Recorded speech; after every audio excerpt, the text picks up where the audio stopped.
Lectura de la lección de Escuela Sabática. Lección número 3, titulada La historia de fondo, el prólogo. Bienvenidos a la lectura día a día de nuestra lección de Escuela Sabática. Les invitamos a compartir este material para que muchas personas puedan conocer de las promesas eternas que el Señor tiene para cada uno de nosotros. Vamos a orar para comenzar. Padre Santo que estás en el cielo, gracias te damos, oh Dios, por tus bendiciones. Nos ponemos en tus manos de amor al estudiar tu palabra y llénanos de sabiduría y entendimiento. En el nombre de Jesús. Amén. Sábado 12 de octubre. La historia de fondo, el prólogo. Para memorizar. En el principio existía el Verbo, y el Verbo estaba con Dios, y el Verbo era Dios. Juan 1:1. La lección que estudiamos durante la primera semana trató del final de Juan, que explica por qué escribió su Evangelio. La lección de esta semana vuelve al principio del Evangelio, donde Juan expone la dirección en la que él, inspirado por el Espíritu Santo, desea conducir al lector. Los autores del Nuevo Testamento suelen presentar en las primeras palabras y párrafos de sus escritos los temas que luego desarrollarán. Así lo hace Juan, cuya agenda temática forma parte de un gran barrido cósmico que describe verdades primordiales acerca de Jesucristo, verdades que se remontan incluso a la etapa previa a la creación. Esta presentación al comienzo del Evangelio ofrece a los lectores, quienes ya saben que Jesús es el Mesías, una ventaja que no tenían los personajes del propio libro. El lector puede ver claramente los grandes temas a los que el evangelista vuelve al contar la historia de Jesús. Estos grandes temas se sitúan dentro del periodo histórico de la vida terrenal de Jesús. La lección de esta semana comenzará con el prólogo, Juan 1:1-18, y resumirá sus temas principales. A continuación, estos temas se examinarán también en otros lugares del Evangelio de Juan. Comentario de Elena G. de White. Y esta es la vida eterna, que te conozcan a ti, el único Dios verdadero, y a Jesucristo a quien has enviado. Juan 17:3. La palabra eterna se convirtió en carne y habitó entre nosotros. Este tema apagará la sed de la duda.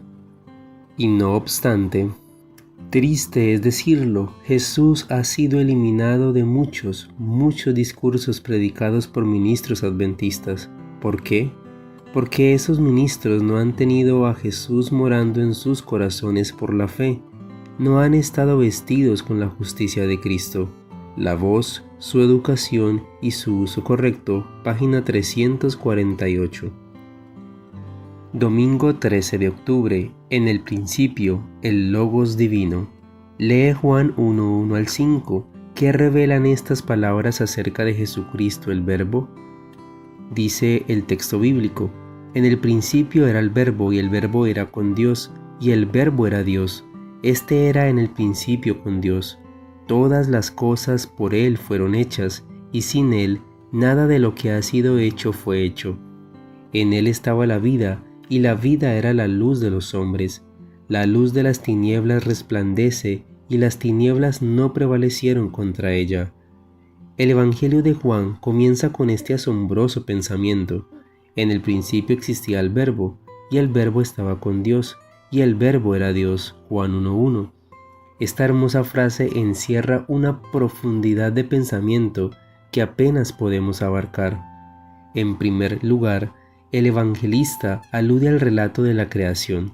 En el principio, el Verbo ya estaba presente antes del principio del universo. Juan afirma así la existencia eterna de Jesús. A continuación, Juan declara: y el Verbo estaba con Dios. En Juan 1:18, el evangelista afirma que Dios, el Hijo, está en el seno del Padre. Sea cual fuera el significado de esas palabras, una cosa es segura: Jesús y el Padre están íntimamente unidos. Y luego dice: y el Verbo era Dios. Pero, ¿cómo puede el Verbo estar con Dios y al mismo tiempo ser Dios? La respuesta se encuentra en el texto original, en griego, en el que existe el artículo definido el, pero no el indefinido un uno. Lo importante para nosotros es que el artículo definido el en griego indica particularidad, es decir, un objeto o persona en particular. En la frase el verbo estaba con Dios, el término Dios tiene el artículo en el original en griego, por lo tanto, apunta a un individuo en particular, el Padre, y el verbo estaba con el Padre. En la frase y el verbo era Dios, el término Dios no lleva el artículo, lo que en este contexto señala las características de la divinidad. Jesús es Dios, no es Dios el Padre, sino el Hijo Divino de Dios, la segunda persona de la deidad. El apóstol corrobora esto en Juan 1, 3 y 4, donde dice que Jesús es el creador de todas las cosas, es decir, todo lo que ves no existía, llegó a la existencia en virtud de la actividad creadora de Jesús, el Dios creador. Desde los días de la eternidad, el Señor Jesucristo era uno con el Padre, era la imagen de Dios, la imagen de su grandeza y majestad, el resplandor de su gloria. Elena G. de White en El deseado de todas las gentes, página 11.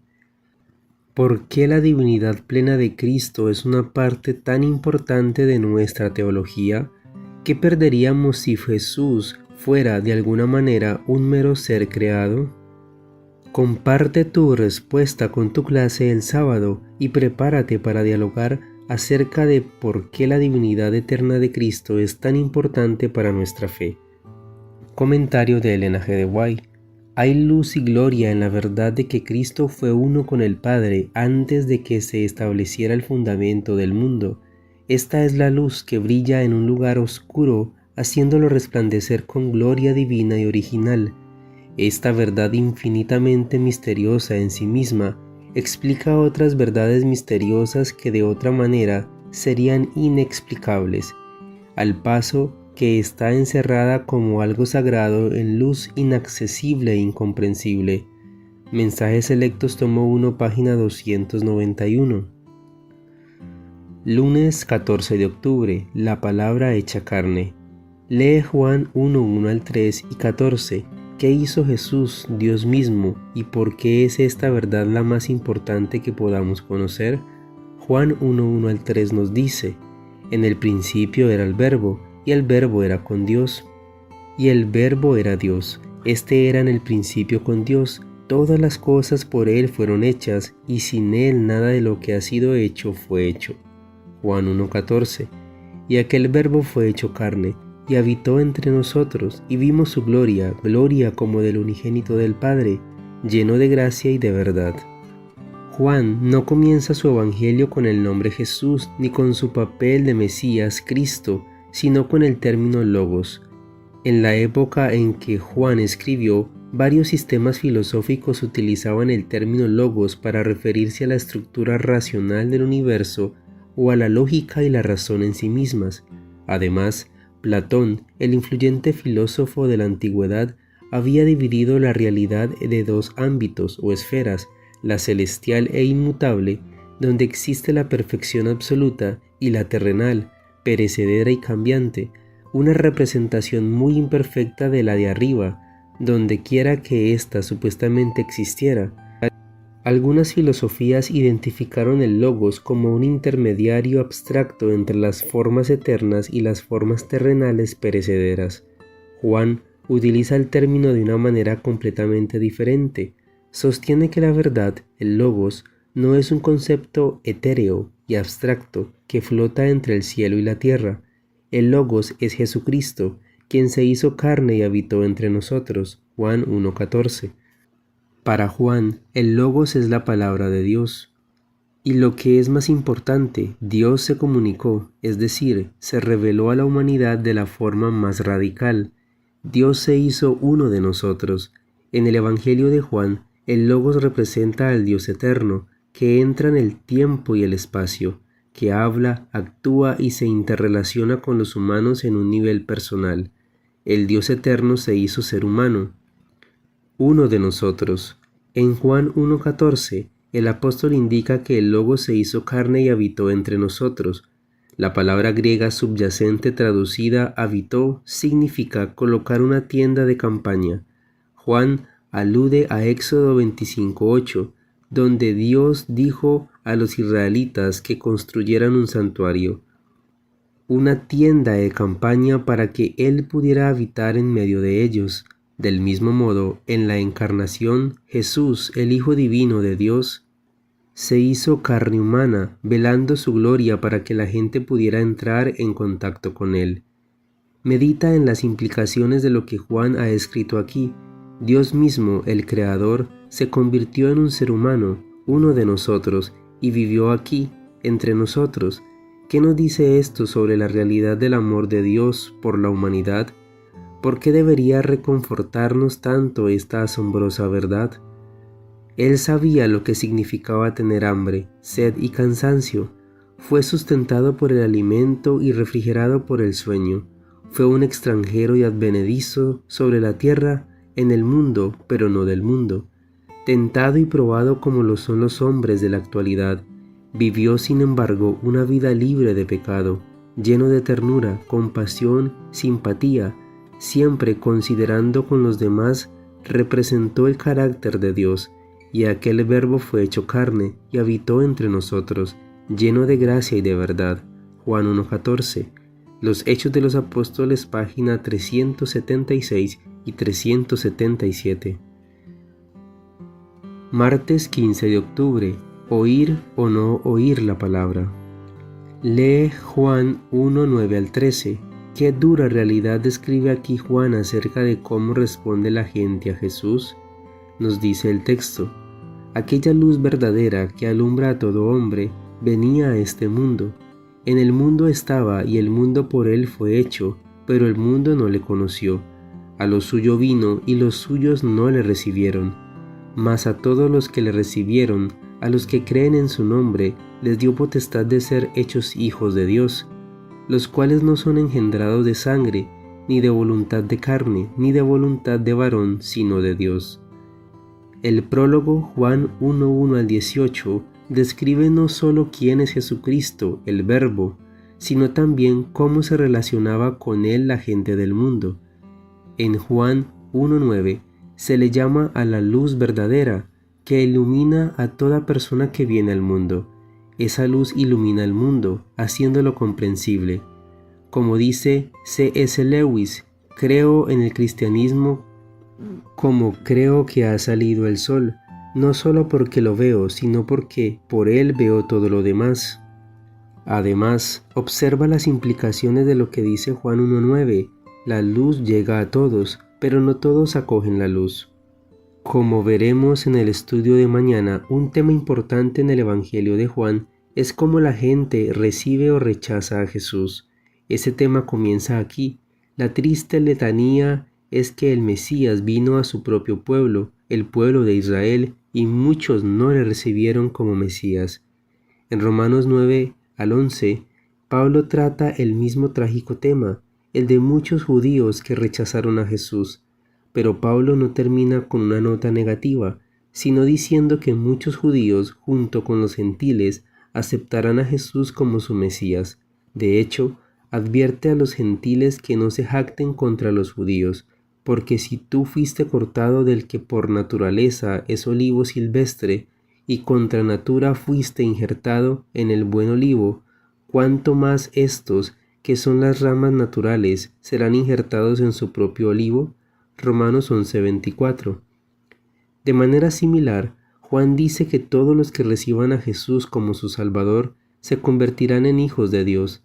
Esto sucede al creer en su nombre. Ver Juan 1:12 y 13. He aquí la conexión entre el prólogo y la conclusión del Evangelio.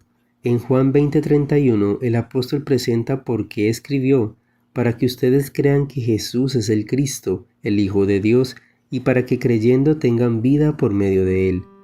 Así la introducción y la conclusión forman una especie de unidad, conceptos relacionados que encierran todo lo que ocurre entre ellos.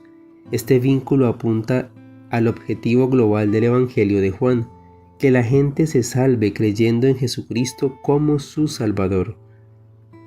¿Cómo ha cambiado tu vida al convertirte en hijo o hija de Dios? Comentario de Elena G. de White. Por la iluminación de Jerusalén, el pueblo expresaba su esperanza en la venida del Mesías para derramar su luz sobre Israel. Pero para Jesús la escena tenía un significado más amplio. Como las lámparas radiantes del templo alumbraban cuanto las rodeaba, así Cristo, la fuente de luz espiritual, ilumina las tinieblas del mundo. Sin embargo, el símbolo era imperfecto. Aquella gran luz que su propia mano había puesto en los cielos era una representación más verdadera de la gloria de su misión. El deseado de todas las gentes, página 428. Miércoles 16 de octubre. Temas que reaparecen. Creer, no creer. Lee Juan 3:16 al 21, Juan 9:35 al 41, Juan 12:36 al 46. ¿De qué manera repiten estos textos el tema de la antítesis, creer, no creer, que aparece en el prólogo? En el Evangelio de Juan, la humanidad parece dividirse en dos grandes grupos: los que creen en Jesús y lo aceptan como Mesías, y los que, teniendo la oportunidad de creer, deciden no hacerlo. Los discípulos pertenecen al primer grupo, al igual que otros como Nicodemo, que llega a la fe lentamente, la mujer del pozo y el ciego de nacimiento. En el segundo grupo están los fariseos y los sumos sacerdotes, la gente en el milagro de la alimentación de los 5000 e incluso uno de los discípulos, Judas. Es interesante que la palabra, el sustantivo fe, creencia, nunca aparece en el Evangelio de Juan. Sin embargo, el verbo creer aparece 98 veces, en comparación con las 241 veces que aparece en todo el Nuevo Testamento. Este verbo es, de hecho, un tema muy importante en Juan. Este uso del verbo en lugar del sustantivo puede apuntar a un sentido muy activo de convertirse en cristiano. Ser creyente en Jesús es algo que hacemos, y esto se expresa en cómo vivimos y no solo en un conjunto de creencias.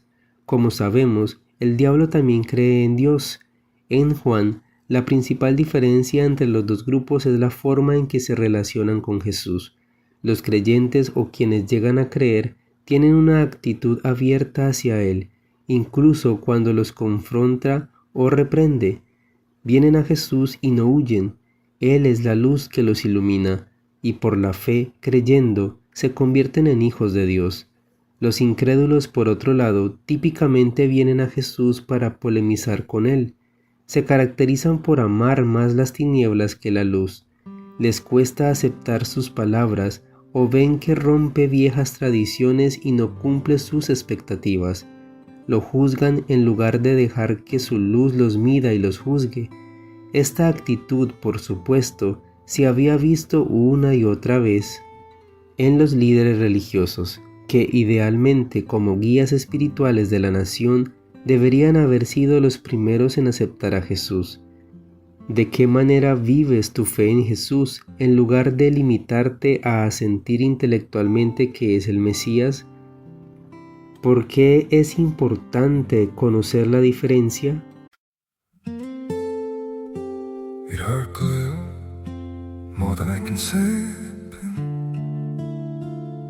but maybe love isn't holding on. Maybe it's knowing when to walk away. We try to hold what we're slipping through, like sand running from our hands. Every promise started losing shape. We couldn't be what we once planned.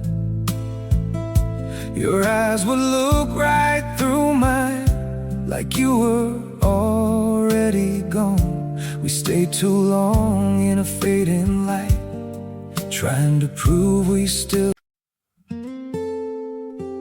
It hurt clear, more than I can say, but maybe love isn't holding on. Maybe it's knowing when to walk away.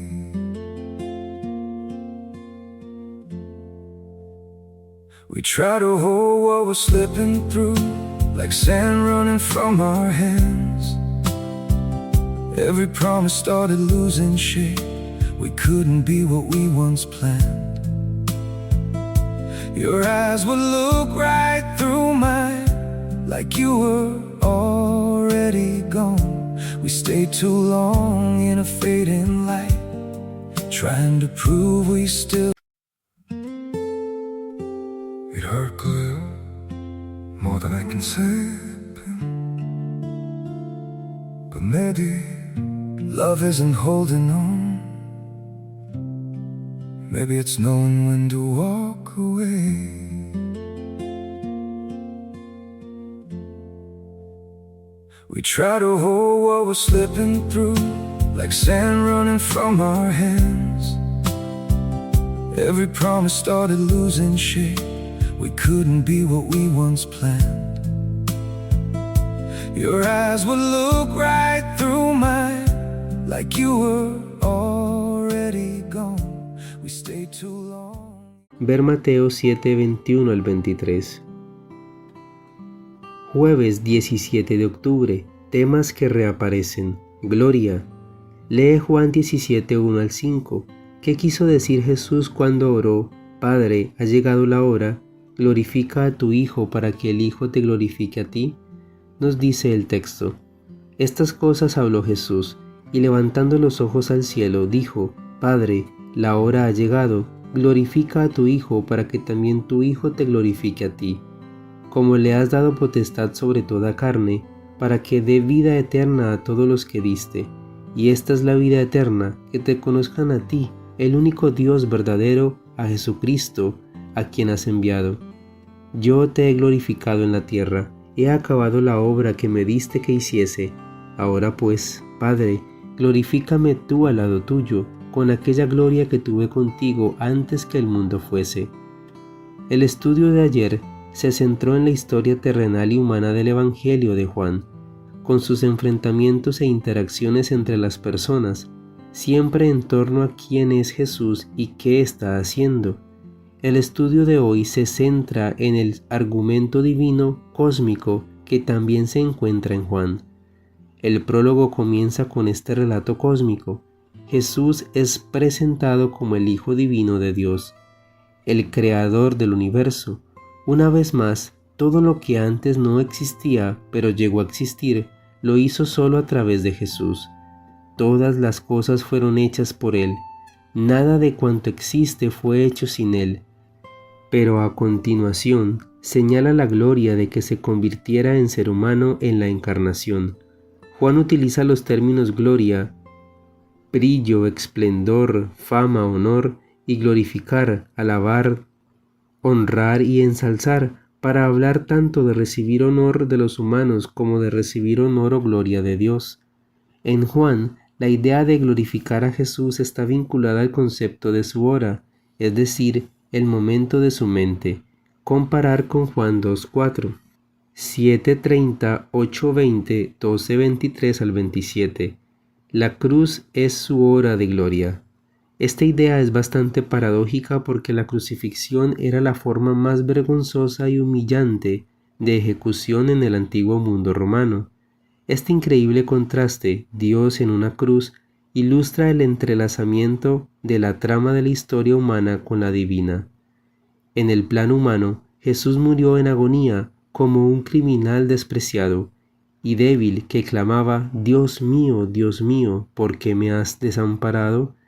Este lado humano y oscuro de la cruz se presenta especialmente en Mateo y Marcos, pero el lado glorioso de la cruz se presenta especialmente en Lucas y Juan, como un lugar de salvación, de misericordia y donde el Hijo de Dios se entrega a su Padre. ¡Qué ironía! La mayor gloria de Dios se revela en su mayor vergüenza, cargar con los pecados del mundo. Piensa en lo que significa que hiciera falta algo tan drástico, Dios mismo en la cruz para salvarnos del pecado. ¿Qué nos dice esto acerca de cuán malo es el pecado? Comentario de Elena G. de White. En la oración del pobre ladrón en la cruz se escuchaba una nota diferente de la que estaba resonando por todas partes. Era una nota de fe que llegó hasta Cristo. La fe del condenado era la dulce música para los oídos de Jesús. Escuchó la alegre nota de la redención y la salvación en medio de su agonía. Dios fue glorificado en su Hijo y por medio de él. Cada día con Dios, página 234. Viernes 18 de octubre, para estudiar y meditar. Lee en El deseado de todas las gentes de Elena G. de White el capítulo Dios con nosotros, página 11 al 18. El Señor Jesucristo, el divino Hijo de Dios, existió desde la eternidad, una persona en sí, y sin embargo uno con el Padre. Era la gloria máxima del cielo, era por derecho propio el comandante de los seres inteligentes y recibía el homenaje de adoración de los ángeles. Con esto, en nada usurpaba a Dios. Hay luz y gloria en la verdad de que Cristo era uno con el Padre, antes de que se pusiera el fundamento del mundo. Él es la luz que brilla en un lugar oscuro, iluminándolo con gloria divina y original. Esta verdad infinitamente misteriosa en sí misma explica otras verdades misteriosas que de otra manera son inexplicables, mientras que esa verdad está guardada en luz inaccesible e incomprensible. Comentario Bíblico Adventista del Séptimo Día, tomo 7, página 1100. Jesús dijo: pero yo, cuando sea levantado de la tierra, atraeré a todos a mí mismo. Cristo tiene que ser revelado al pecador como el Salvador que murió por los pecados del mundo, y mientras siempre los seres humanos, animados de un sincero deseo de hacer el bien, hacen un esfuerzo por reformarse, es el poder de Cristo el que los está atrayendo, una influencia de la cual no se dan cuenta.